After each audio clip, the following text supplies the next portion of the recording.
The morning it happened began like any other at the lake.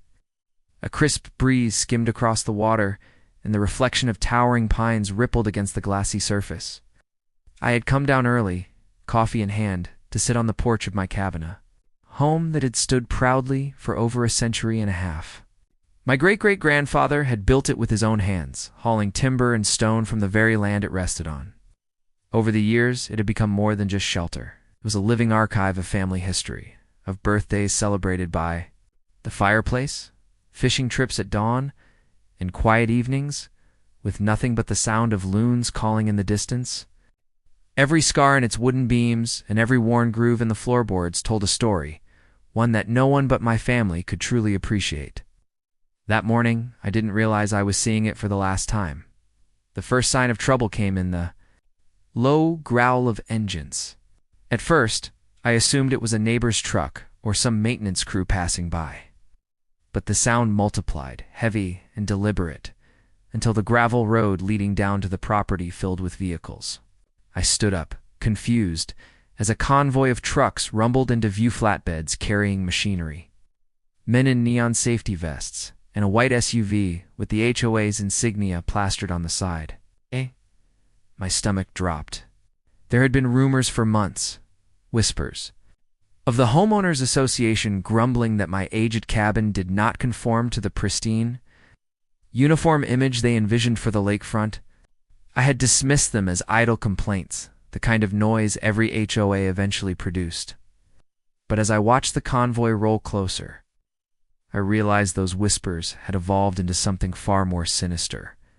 Karen, the HOA president, stepped out of the SUV, clipboard in hand, wearing her trademark look of smug authority.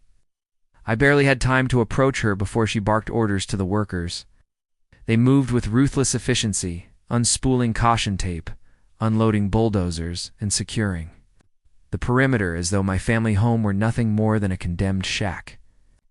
I shouted, demanded to see permits, explanations, anything that could justify this invasion, but Karen's only response was a cool, rehearsed line about community standards and unauthorized structures. Unauthorized. The word stung. As though my family's legacy was an intrusion, an inconvenience to be erased. I scrambled to call my attorney, but the machines roared to life before I could even finish dialing. The bulldozer's blade cut into the side of the porch, splintering century-old wood that had stood strong against storms, snow, and time itself. The sound was sickening, a violent crack, followed by the groan of beams collapsing under pressure. I tried to intervene, standing between the cabin and the demolition crew, but a pair of hired security guards stepped in, blocking me with an indifference that bordered on cruelty. The smell of dust filled the air as shingles and cedar planks rained down, mixing with the sharp scent of gasoline and oil. In minutes, the porch where I had sipped coffee that morning was nothing but rubble. What struck me hardest wasn't just the destruction of the building, but the erasure of memory. The rocking chair where my grandmother had sat on summer evenings was crushed beneath the tracks of a machine. The hand-carved banister my father had polished until it gleamed was reduced to shards. Boxes of keepsakes stored in the attic journals, photographs, heirlooms were buried under collapsing beams. Before I could rescue them, each piece of wreckage was a piece of my family's story being silenced. I felt helpless, standing amid the chaos, shouting over the engines, my words carried away by the mechanical roar. By the time the last wall came down, the cabin was unrecognizable, nothing more than a heap of wood and stone scattered across the foundation. The men packed up their equipment with the casual air of people finishing just another job, while Karen stood nearby, satisfied, as though she had accomplished some noble deed. I could only watch, my fists clenched, fury boiling in my chest.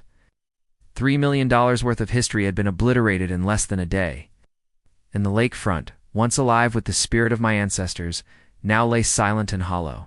What? The HOA saw as an eyesore had been the soul of my family, and they had stolen it from me with bulldozers and bureaucracy. After the demolition, I thought the worst was behind me. I assumed I could retreat, regroup, and begin the long legal war against the HOA. But the empty space where my cabin had once stood was a wound I couldn't ignore.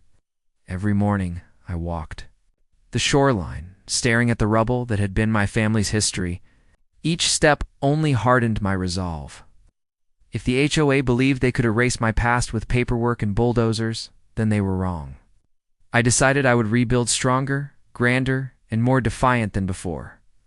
And this time, I wasn't going to leave my legacy unguarded. The first order of business was security. I called in favors, reaching out to old acquaintances who specialized in private protection. Within a week, armed guards patrolled the perimeter of my property. They weren't hired thugs, they were professionals. Ex-military men who carried themselves with calm precision. Dressed in dark tactical gear, they made it clear that trespassers would no longer be tolerated. For the first time since the demolition, I felt a spark of control return.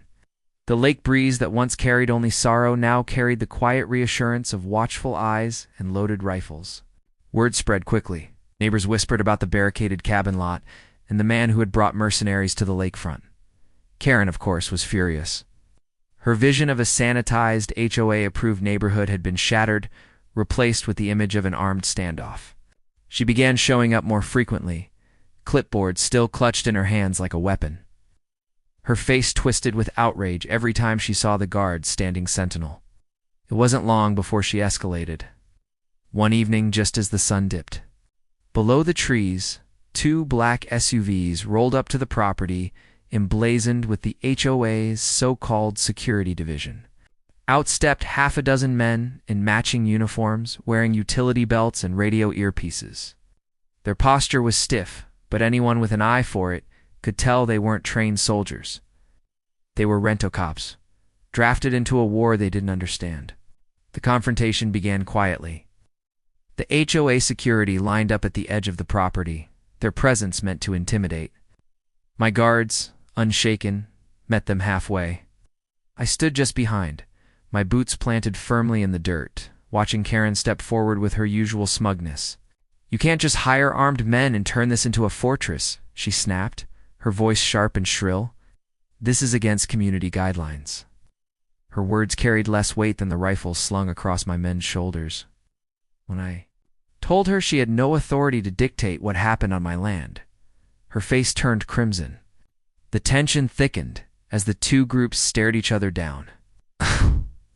Security shifted uneasily, hands hovering near their belts.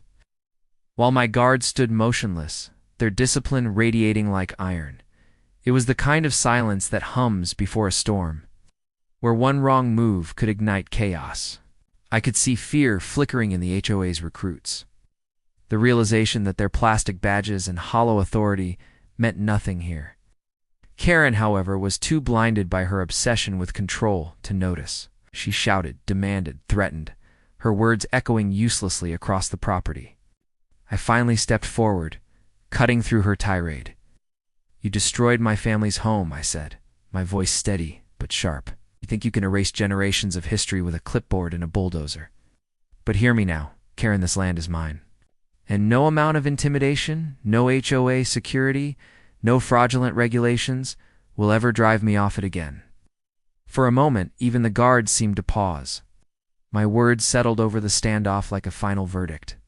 Karen tried to respond, but the futility of her position hung in the air. Her men, unwilling to provoke the armed professionals before them, slowly stepped back toward their SUVs.